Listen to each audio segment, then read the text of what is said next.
Hello, everyone. It's Rabbi Shmuel Paul. I hope you're doing well. I hope you're having a good Thursday night. I have an interesting story to share with you, and it is about someone named Miriam Bas Bilda.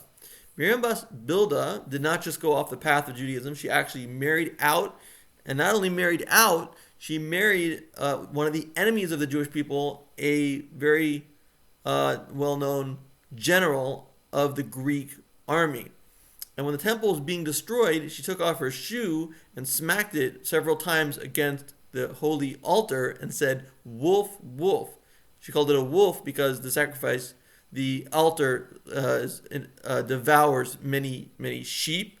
And she said, "Wolf, wolf, people have sacrificed so much on you, and now where are you when the Jews need your help?"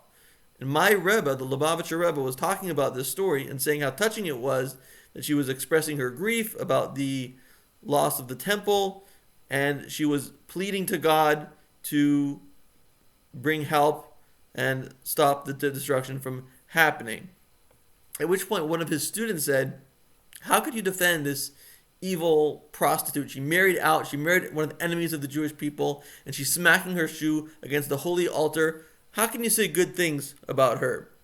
So my Rebbe, the Lubavitcher Rebbe, said, "I want to tell you a story of the original Chabad Rebbe, the Alter Rebbe, who was brought to him a man who had a dibuk, and a dibuk is a soul that is lost that inhabits a person's body, and then you have like a split personality. You have like your own voice, and then you have the dibuk's voice, which is a different voice, and it comes from a soul that doesn't know where to go. It doesn't have a place either in heaven or in hell." And so the Alter Rebbe started to talk to this person about Zechariah, who was killed on Yom Kippur in the Holy Temple. And he said that the person who did this, who was the murderer of Zechariah, was actually trying to prevent his prophecy of doom for the first Holy Temple, to prevent that prophecy from coming into reality. And at that point, the dibuk left. And what happened was the Alter Rebbe had stood up for this murderer of Zechariah and explained how his intentions were pure, his intentions, at least in some way, were good.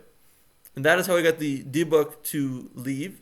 And my Rebbe said, "Why can I not do the exact same thing for the soul of Miriam Bas Bilda?" The soul of Miriam Bas Bilda needs help, and she's not all bad. And this teaches us to see the good in absolutely everyone, even people who are totally off the track. We can find some good in everyone, and that will give their soul the ultimate peace.